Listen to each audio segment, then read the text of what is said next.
you guys. Okay. They can't hear me.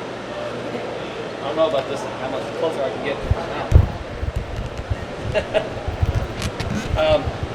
Anyways, I'm Chad. I'm the designer, creator, and owner of Hookup Baits. How many people have heard of Hookup Baits here? Awesome. I absolutely love it. It's a dream come true for me and my fiance. We built the business together, so it is awesome. The success of Hookup Baits has just been tremendous. We're almost coming up on 3 years now making them, and you're only successful as we are with a bait that works. I mean, that's basically what it comes down to. If the bait didn't work, it wouldn't be as successful as we have been in the last 3 years. So I'm not going to tell you about how great the bait works. You all know about it. You know what it does. I'm going to teach you and explain different techniques that I use. I fish 2 to 3 days a week, year-round. I'm a professional saltwater bass angler. I do the series. I was a series champion last year and also the tournament champion last year and angler of the year, the saltwater bass series last year. So that's my main thing, saltwater bass. But we also catch a lot of yellowtail. We catch a lot of lingcod, a lot of halibut. We do a lot of, part of the series is bay bass fishing, so it's half bay bass, half inshore bass fishing. So we do a lot of bay bass fishing. So, and fortunately, these baits catch all of them very well. So, anyways, how many shore anglers we have that fish the bays off the shore and stuff like that? I got a couple. Once in a while. I don't know how to turn this thing up. Yeah, I'll hang it here when I have to pick up my fishing pole, but right now I can hold it. How about here? That's a little better. So anyways, first thing I'm gonna go over, I have over 5,000 people that follow me on social media. So I see fishing reports and I get constant questions from people, how do you do this, how do you do that? It's pretty much a part-time job for me. It's answering social media. I'm very active.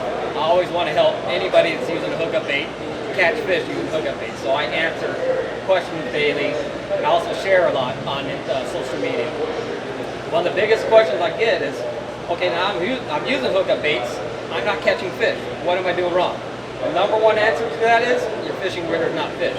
That's almost every time, People think, oh, I got a hookup bait now, I'm gonna catch fish. They just go look to the first place they see, cast it. Oh, these things don't work for me.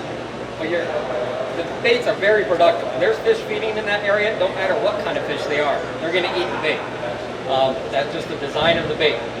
So, if you get to an area, say like if you're fishing San Diego Bay, right? Walk up to the shore, do a fan cast.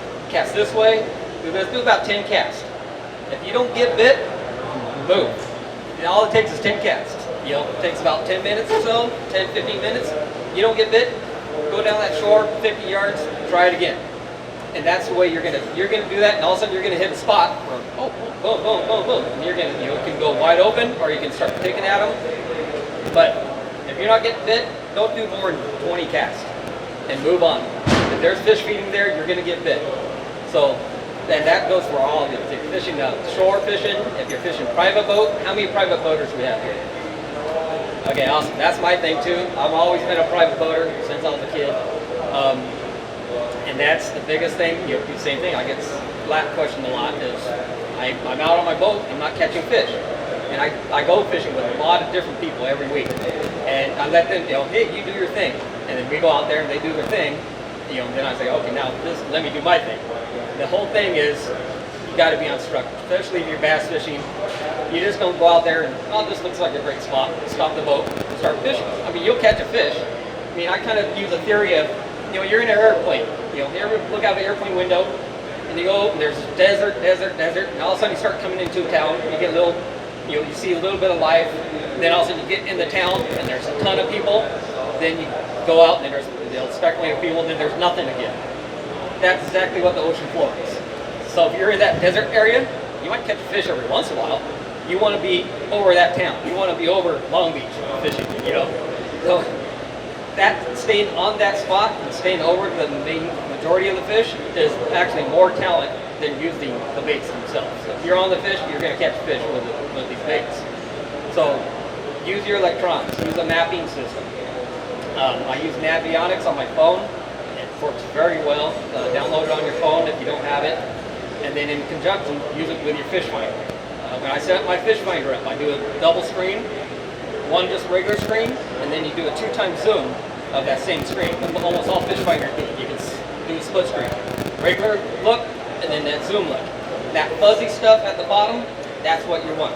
You go kind of play with your fish finder. Use your electronics. It's the #1 tool you have is a map and a fish finder. And use them in conjunctions. Once you find that structure, and once you see that's the fuzziness of fish, you drop a pin mark on your phone. Now you know right where that structure is, and then you can kind of look around using your fish finder and stay on that kind of spot. And really all you need to do is drop the bait on it. Once you see the spot, hit the boat in reverse for about 10 yards, so because you're going to go over the spot. By the time you see it on your fish finder, you already went over it, reverse back onto it. All you got to do is basically put the bait out, open your bill, and it's going to drop, and those fish are going to eat them on the sink. Like most of you know, these baits are known as a glide bait. They're going to get hit on the sink probably 80 to 90% of the time. That's why they are so effective on deep structures. You think of a rock. Say you got a rock right here. Bass sit right on this rock. You see these, the calicos are more suspended, but you see these sand bass down here? That's how they always are sitting on rocks. A lot of times the calicos will be doing the same thing. So if you're fishing a swim bait, say, you're going to drop it. Swim baits, if the light's wide open, they'll get bit on the drop. But you have to get those swimming for them to get bit. So by the time that bait hits, say this is the rock pile, you start retrieving that, it's going to go this angle. By the time you're going over that structure, you're 20 feet up, that fish has to be really hungry to come up and eat that. Compared to like a hookup bait, which is a glide bait. Those fish are going to be sitting on those rocks, you're going to drop the string down, and it's going to be doing this kind of thing. Swimming, just like a lot of these fish do. See that glide? I sat and watched fish most of my life. I just fascinated with fish. I could sit here and play with these fish all day long and be happy. And they do a lot of gliding. You don't see all the tail action. You don't see a lot of tail action. You see a lot of gliding. And that's what I designed my bait after, is that glide. So fish are sitting on that rock, that bait comes gliding down just like a fish gliding in the currents, and it's in his face. He has nothing else to do but eat. That's what makes these so effective for structure. When we won the series last year, that's how we caught all our fish, structure fishing. So, and then the bycatch on these, of course, on the sink, you'll get yellowtail come by and eat them. We get white sea bass up to 50 pounds on them. We catch big halibut all the time. The last SBS tournament 2 weeks ago, I got a 20-pound lean con. God, how I wish that was a bass. But it wasn't. We catch black sea bass almost every time we go. We catch. Just 2 days ago, I caught black sea bass exactly that size. It looked just like it. It's a twin brother. But so the most important thing is you got to be where there's fish. That's if there's rare fish and you're using hookup baits, it's going to happen. Now you got a party boat. Now these guys, the captains on the accordion boats are really good setting up on structure, but it is very hard to nail those structures on anchor every time. So they'll have a rock and they'll try to anchor it where it's on the stern, but a lot of times it's going to be off the side of the boat, sometimes in front of the boat. So if you're on a party boat and you're casting a hookup bait, start at it's almost like shore fishing. You cast out, maybe 3 casts. Work that side. If you're not getting bit, go midway down the boat, do it again. Try to go off the back of the boat, do it again until you start getting bit. When you start getting bit, that you found the structure. And then you'll win jackpot every single time. Guys that do this win jackpot every time. Throw a hookup bait, find that structure, and you'll sit there and pick away at those fish faster than anybody on that boat. Guaranteed. So, #1 rule: fish where there's fish feeding. That's the biggest problem that people make with these. The second biggest problem people use that they do with a hookup bait is they fish it like a swim bait. Like I said, it's a glide bait. You're going to get, especially with bass and lean cod, any kind of bottom fish, and the yellowtail, we'll eat them on the drop. But with the yellowtail, like barracuda, bonita, the more top water, and calicos when they're up high feeding, they actually retrieve really well. I mean, they have a nice little wiggle. That tail does that. When you're bringing it through the water, it just doesn't vibrate like that. So you look at a little fish, a bait fish. They're not sitting there doing this. A bait fish's tail is more of a vibration than a big floppy thing like that. So just straight cranking these work very effective for yellowtail, tuna. We've got pretty much everything on it, but it works very well for the biggest faster fish, topwater fish too. So, but the main magic of them is that glide. So fish that glide. We have a lot of bait fishermen here. I love bait fishing. Bait fishing is so fun. Alrighty. Here's my number one bait rod right here. This if you're fishing the 1/4 ounce hookup baits, this is the rod I recommend. Terramar, 8 to 17 pound. This is a perfect rod for fishing the 1/4 ounce hookup baits in the bay. And then Power Pro Super Slick High Vis Yellow. You see every one of my reels has a high vis yellow. With a glide bait or a drop bait, it's very important to watch your line. It's all line watch, especially with a spinning reel. Because you're gonna want the line, your reel spooled to the very top. So that line's just falling off the reel with no effort at all. So you're gonna have slack laying on the water. So it's gonna come off the end of your rod, go across the top of the water for a couple feet, and then down to the bait. That line sitting on top of the water is going to tell you everything you ever need to know about what that bait's doing. Whether it's sinking, whether it hit the bottom, whether you got hit, you know. So you're just going to get used to the amount of line that goes down with the bait you're using, the speed of it. You know, that's normal, okay? That's normal speed. Once you see it tick, once you see it slow down or you speed up, there's a fish on there. And you know, when I'm fishing, sink it, my hand's on the trigger. I'm always right here on the trigger, ready, pop it in gear and strike. As soon as you see that, a lot of times it's a pop. You see that line, all of a sudden the line will jump off the water. Pop. That's that fish sucking that bait in. It does it about 3 inches up. That makes your line pop. That's the fish sucking it in every time. So that's bay bass 1/4 ounce. In the bays, pretty much every bay except Long Beach and San Diego, you're going to fish a 1/4 ounce bait. That's all you need. A 1/4 ounce bait is spotted bay bass candy and halibut candy and everything else you're going to catch in the bay. Most of the bays, Newport, Huntington, Alamitos, Mission Bay, are all 15 feet, 8 to 15 feet is almost the whole bay. A 1/4 ounce fishes that perfect, no matter the current and everything else. If you're fishing Long Beach or San Diego, there are deeper bays, you're going to do the 3/8 and 5/8 at those two bays. If you're up shallower in the grass line, of course you do the quarters there. So, yeah, every rod I use is 8 foot. I really like the Shimano's really well. And then Fishing Syndicate just started making me they have a hookup bait series rod now. So here's the first set of those. They had me go to their factory, pick out the blinks I wanted for each where I'm fishing. And then I picked the colors, the hookup bait's colors, of course. So these are the first set of those. They're very nice, super light. They gave me the whole bundle of rods this morning, and the whole bundle was like the same weight as one of my regular rods. They're very lightweight, and they did a great job on these. So these are custom ordered by me with Syndicate rods. So this is the Hookup Bait Series rod from Syndicate Rods. They have a booth here. I forgot to get the booth number, but look for them. It's right there, Syndicate Rods. It looks like that. And that's for the Hookup Bait Series. I don't know if they have a bunch of them yet, but they'll make them for you. So. This is 8 foot. Every rod I like to use is 8 foot. No matter bay or inshore and even tuna and everything else, I fish 8 foot, everything. That's just what I like. So, and then the Shimano Stratic reels are great reels for the bays. So this is another really good bay. This one will do the 1/4 ounce and up to a 5/8. I'll do 1/4 ounce, 3/8, and 5/8 on this weight rod. This rod is a 10 to 25 pound rated rod. So, yeah. I pick them all with real parabolic bend. Very important with these baits to have a parabolic bend type rod. Parabolic bend, I mean where it bends all the way through the rod. Most rods, you'll have the bend at the front, then it stops midway, then you get very little bend at the rest of the rod.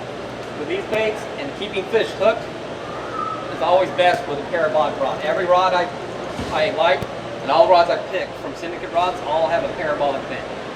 So, and that's the same thing with the Shimano Terramar series. It has to be the Shimano Terramar West Coast, East Coast series. This is the rods you want. The West Coast do the bend and shut off type action. The East Coast series have the big parabolic bend. They're the ones with the cork handle. The West Coast has the foam handles. Reel 2500 size. This one is a 3,000. Yeah, that one is a 4,000. So if you're just mainly doing quarters, you want the 3,000. If you kind of want a one reel that's going to cover all your bait fishing, do the 4,000. I'll show you guys about this double rig here in a minute. In short, the Shimano Saragossa reels are money. I strongly recommend Shimano Saragossa. They're not going to break the bank. They were 300 bucks about, but they have very strong gearing in them, very high power, and I have probably about 8 or 10 of these now, and I haven't had a single problem with any of them. I've fished them all over the place, caught very big fish on them. This 5,000, last summer I caught a 32-pound yellowtail on this reel right here, and it handled that 32-pound yellowtail no problem at all. So it'll handle big fish, very powerful. Again, all the way to the top with the braided line, where you want to be every time. Okay, and this is another syndicate rod. This would be the light inshore, 20 to 40 pound. So really like that rod.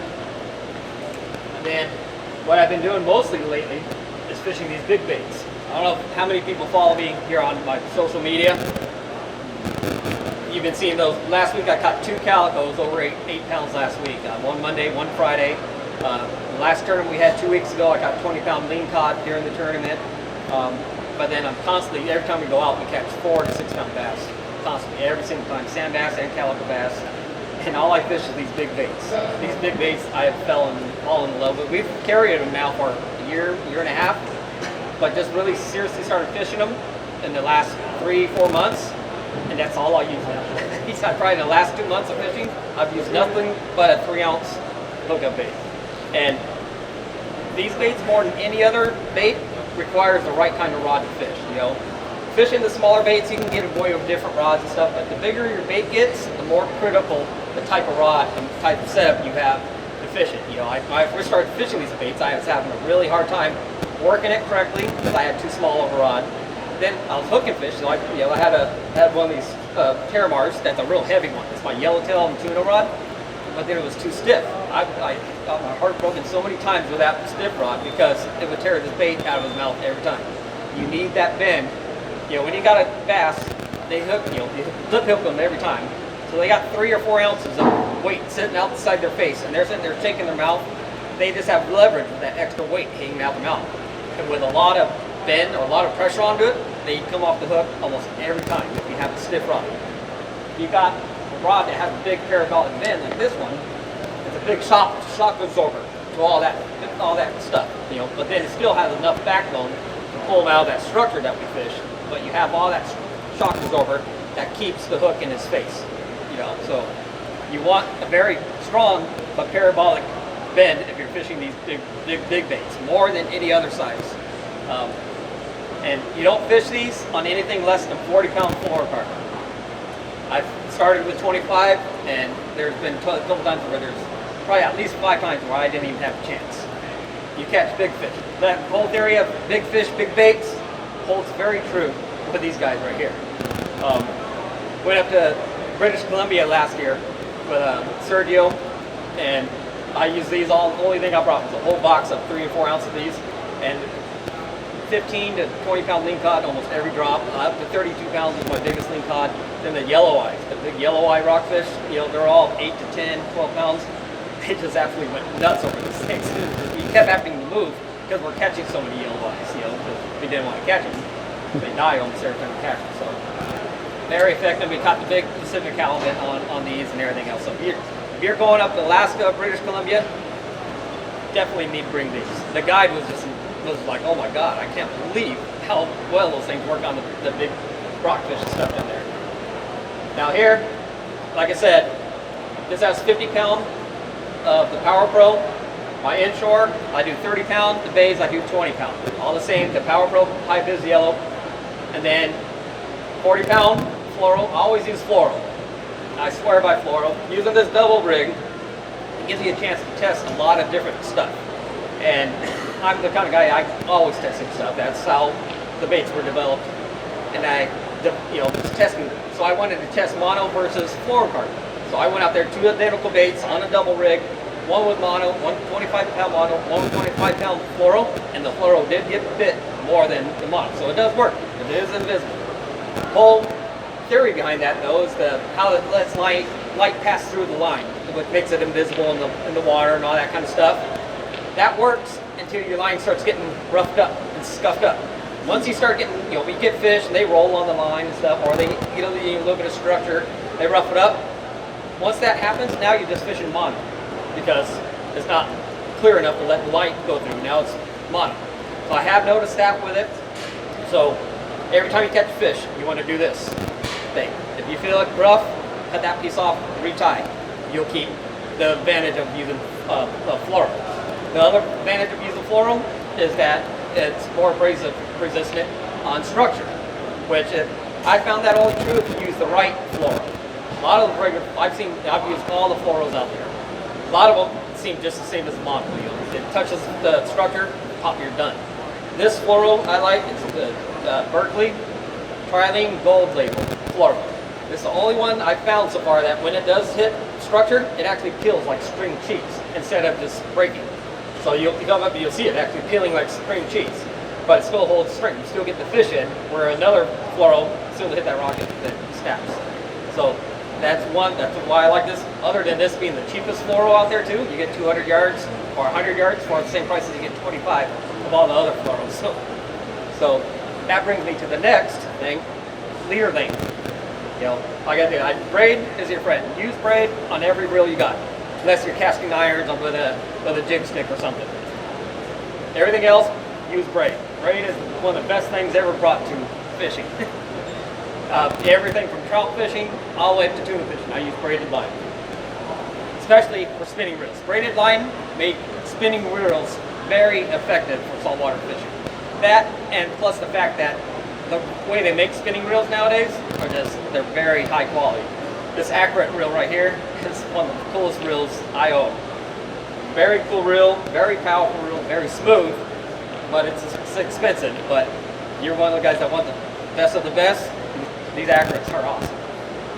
So this setup right here, this is my baby. This thing's in my hands every time I go fishing offshore or in, not in the bay. I'm using this rig right here.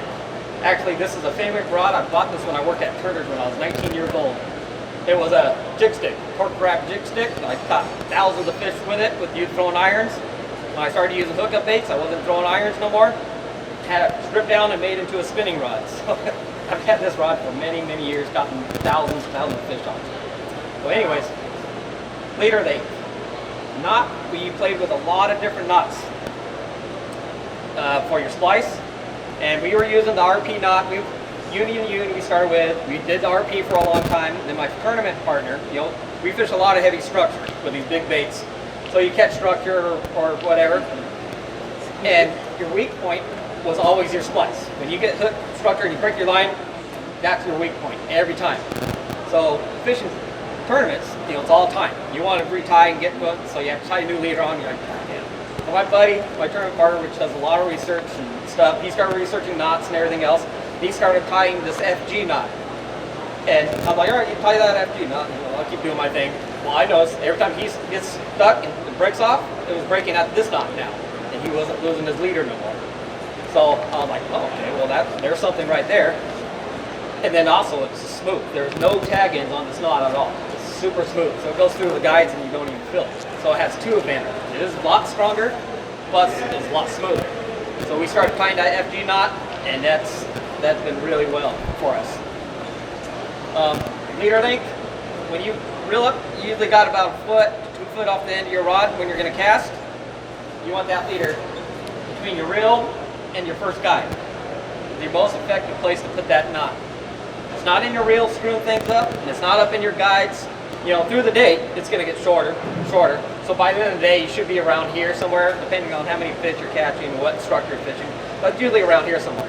When it becomes a problem is when it's up in these top guides right here, especially if you're pitching docks or anything else. You end up doing a lot of this kind of stuff, trying to shake it through your guides and all that stuff. Or if it's in your reel, it catches when you cast and all that stuff. So I found this big section right here, you have zero troubles with your line, with your knot. not in your reels screwing things up. It's not in your guides. And when you cast, by the time it goes through those guides, it has enough momentum that flies through. And plus, it's a good healthy length. Even the most finicky fish isn't going to be spooked with that braid that's up, 8-10 feet away from that bait. So that's the leader length you want there. All right. Then we got the double rig. Very effective, especially with the hookup baits, but you have to do it the right way. The owner three-way swivel. We use all the different swivels. We use all the different type of knots and everything else you can try. The sliding swivel that goes up and down the line and everything else. We played with this a lot. We came up with this owner three-way swivel. It's a three-way ball bearing or ball swivel, and it has a wide split on it. And you can fish these. We fish these baits. It's very effective for rock cod fishing. We fish them down to 200 feet with 2 1.5s. Probably the most effective way to fish rock cod. Ben Seacrest, a very well-known fisherman. I took him out a couple, right before rock cod season ended. Bass fishing got a little slow. I said, hey, I got a rock cod spot. Let's go try it out. He's like, okay, whatever. Well, like most hardcore bass fishermen, it's like rock cod. Why do you want to go rock cod fishing? I took him out, 160 feet, tied up a double rig. He thought it was the coolest, most fun thing. Yeah, actually now has a big love for rock cod fishing. Yes? Where do you put the sinker on that rig? No sinker. Yeah, I'll tell you how it goes.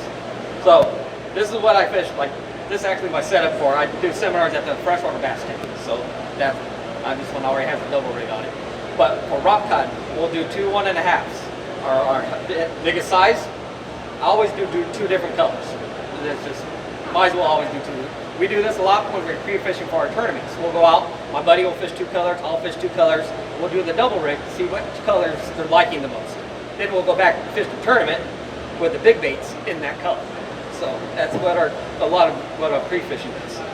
You catch a lot of fish with this, especially with bass. It's 2 fish almost every time. Everybody knows you reel 1 bass in, there's always 1 following it, or they're always in packs. You got 1 fish here doing this thing, that bait's sitting right there, it gets eaten almost every time. So if you want to put numbers on the boat, fish the double rig. Then it's the same thing for rockfish. So these 2 baits go down.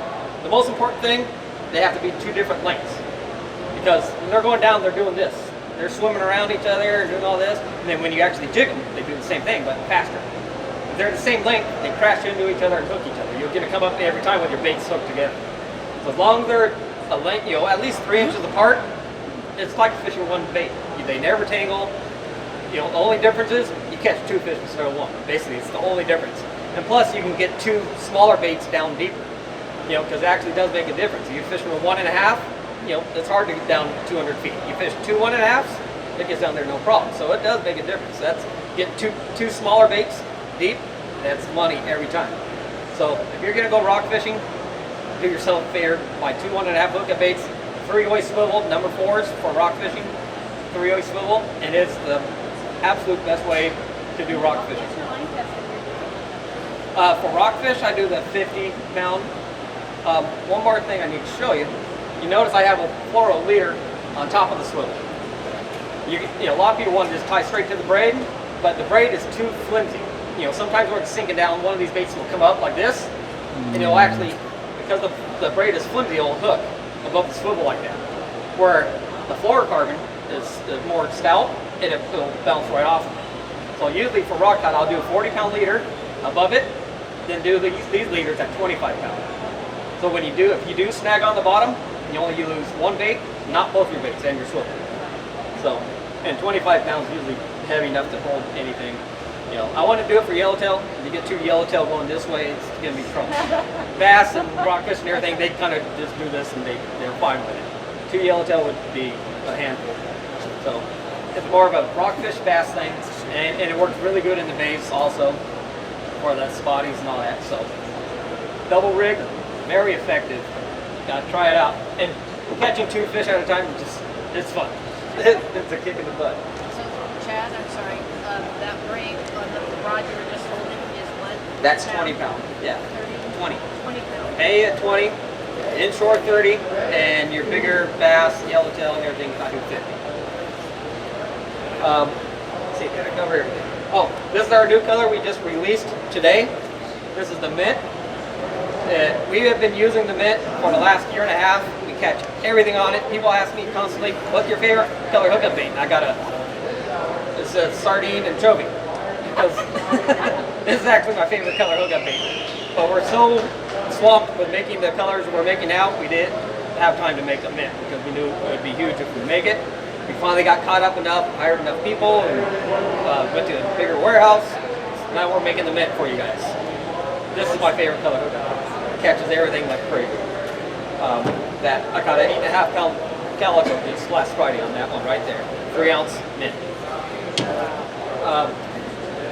Let's see, did I go over everything? Anyone have any questions? Is the tail replaceable or? I get asked that all the time. This is not replaceable because once the bodies are made, the heads are made, then they're put together. And then there's also 2 more steps. Every bait, we trim the eyes and we fine tune the bait. So every bait is hand fine tuned to run correct. Run the best it can be ran. It's perfectly even, everything else. So every bait is hand tuned. So we'd have to do all that process and pull it back off the head and package it. That's the same amount of labor of just selling it like this. You know, so unfortunately we can't really do replacement heads just because of the way they're made. Yeah, I gotta say, compared to most plastics, these will last 3 to 5 times longer per fish than any other bait.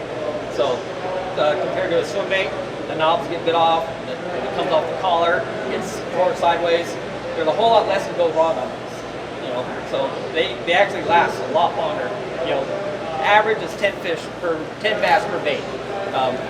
People that use them, we've had up to 20, 30 bass on me. Sometimes you get a bait that just doesn't die for some reason, you know, but sometimes it's one fish.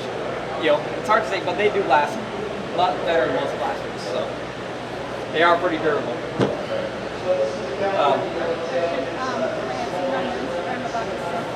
Oh yeah.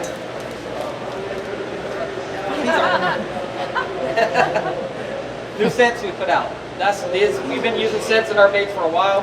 My tournament partner, again, Al, a lot of the scents you use out there, once you get about a quarter down, you're sitting there doing this, trying to get the rest of it out of there and stuff. So he formulated these with the right consistency and the right type of bottle that it comes out very easily. The problem we had, the scent's hard to use, you stop using it. The scent's easy to use, you're going to keep using it. And it does make a difference, especially on those days where you don't get bit. The only time we do get bit is right out that next cast that we reset. You know, so tournament days, we reset every 3 casts pretty much. And resetting by what I mean, just a nice little twist cap. You put the nozzle up inside, and you fill that cavity right there with whatever scent you're using, which this stuff is designed for. The consistency of it and everything else. The red is a shrimp and crab, but it gives the bait a red belly. So when you got the smelt, you know, ever seen the smelt with full legs, kind of have a reddish belly to them or whatever. Or you see a lot of the swim baits always have that orange or red belly. So this is what that does. Gives it a red belly, but also gives it a shrimp and crab. And also you see there's a lot of flake in here. So it gives a little scale trail behind it as it's going through the water. A little scale trail following. So it does 3 things. And then this is our other one. This is a mix of sardine and anchovy. Same thing, with scale trail or glitter in it. So then we have another one which is garlic. You know, as you guys know, the baits themselves are infused with garlic as they're made. That's the same garlic oil that's in that one. So if you just want to make it smell like garlic more, that's more of a trout. We made that sound for a trout, but every fish in the world likes garlic for some reason. I don't know why. Don't ask me. They just like it. Now, see this kid right here texting? This kid is the luckiest kid in the world. He gets to go all over the world fishing. And this year, he went using hookup baits. Where did you go? We went to where? British Virgin Islands. Your little kid voice. Yeah. We went to the British Virgin Islands, Montauk, which is the Hamptons, Kodiak, Alaska, Park City, Utah. And what I love about these baits so much is that they cover size. Down south too. Oh yeah, we were just in Puerto Vallarta for Christmas break, and so I mean I don't even know. I make videos, so Have you guys seen? Go to my website. He's the one that does the videos. Yeah. Okay. Yeah, the ones that you wish you were at. So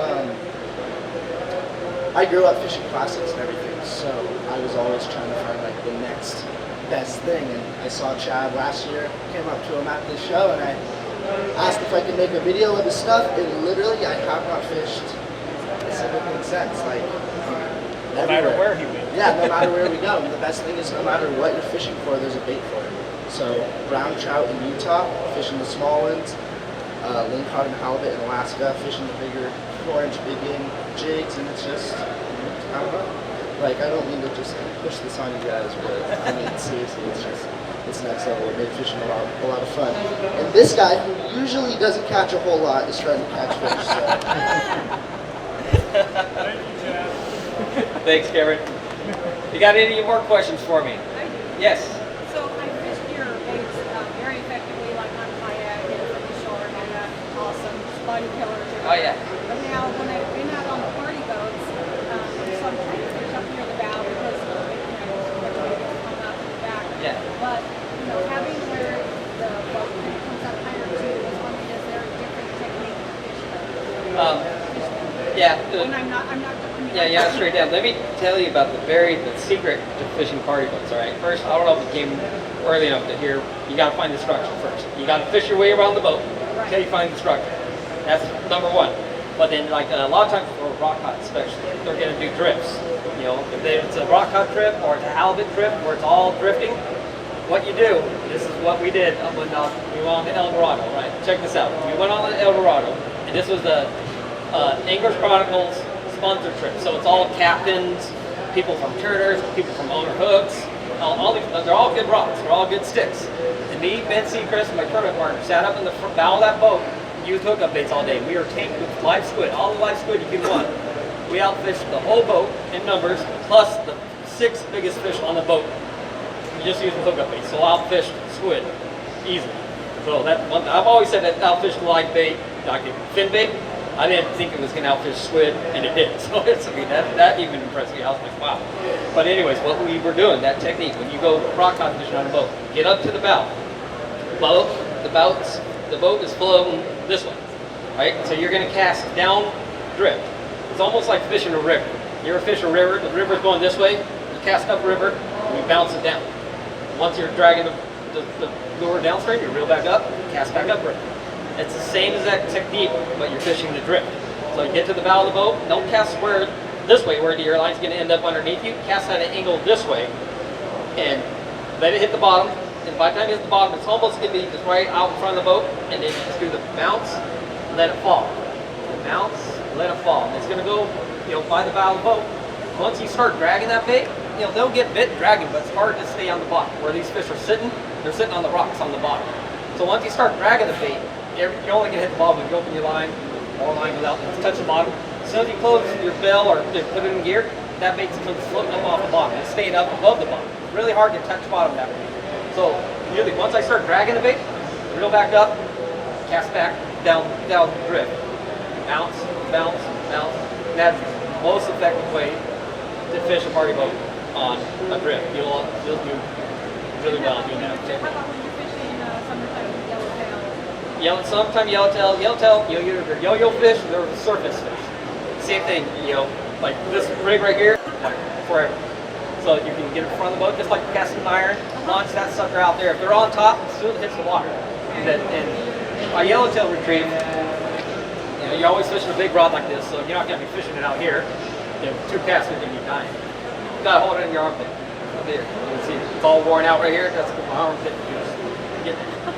So cast out, put your rod tip down low, and it's going to be this technique right here. You just crank it, and at the same time, cranking at the same time, you're doing popping it. That kind of thing. You can see over here. Cranking and doing this. And every time you pop it, just start left, start right, start left, start right, but at the same time, it's traveling through the water. That's one of the other reasons I like these spinners. It's hard to do. You see a lot of people try to do with a bait casting reel. It's pop, pop, crank. Pop, pop, crank. With a spinning reel, it's easy to crank and pop together. It's more natural action. So it's very effective for that one. That's if they're on the surface. If they're down yo-yo fish, same thing. Cast it as far as you can. Leave the bell open. As soon as you see your line stop sinking, you hit the bottom. You only want to be there for it. You just want to tap the bottom. Tap the bottom, and same retrieve, but only halfway back. Once you get about halfway back of your cast, open the bell, then to the bottom again. And then once you hit bottom, then retrieve it all the way back to the bottom. It is very effective that way.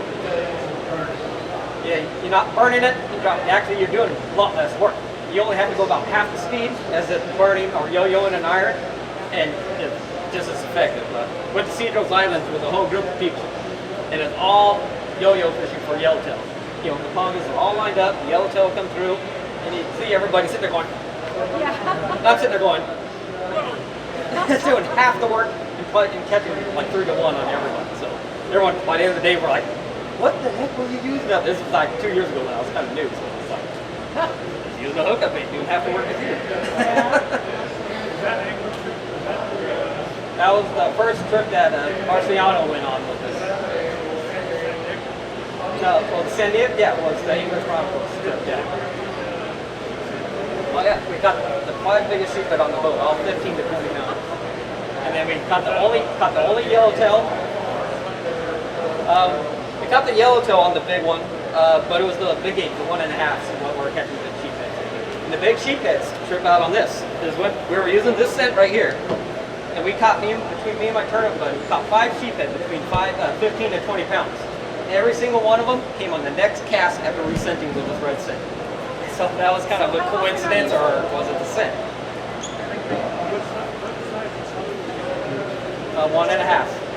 Which is that a 1.5? That color is hard to say. It's just we're using 2 different colors, and they're hitting whatever color. What size is that one again? What, No, the bait? That's a 3 ounce. Okay. Yeah. We got these in 3 and 4 ounce. They're the same length, just has a bigger head in it, like all the rest. So, any other questions from anybody? What's up? Do you ever think you'll make a weedless hookup bait? we have a weedless hookup bait, but it's just like the mint. Okay. Do you have any tips for people fishing eelgrass or kelp right now? Do you like to fish it above, or do you have any tips for fishing that type of I stuff? can tell you, owner sled head. All right. So here's what our weedless bait is. I'll just tell you, because everybody keeps asking. So I'll share this with you guys since it came to my semi. We don't make a weedless bait because we're so swamped just keeping up with the original bait, right? But I have designed a weedless hookup bait, and it doesn't work. The sink action isn't as good as these, but if you're fishing grass or heavy kelp, it is effective. Go get an owner's sled head. It's called an owner's. That's what I think what it's called, a sled head.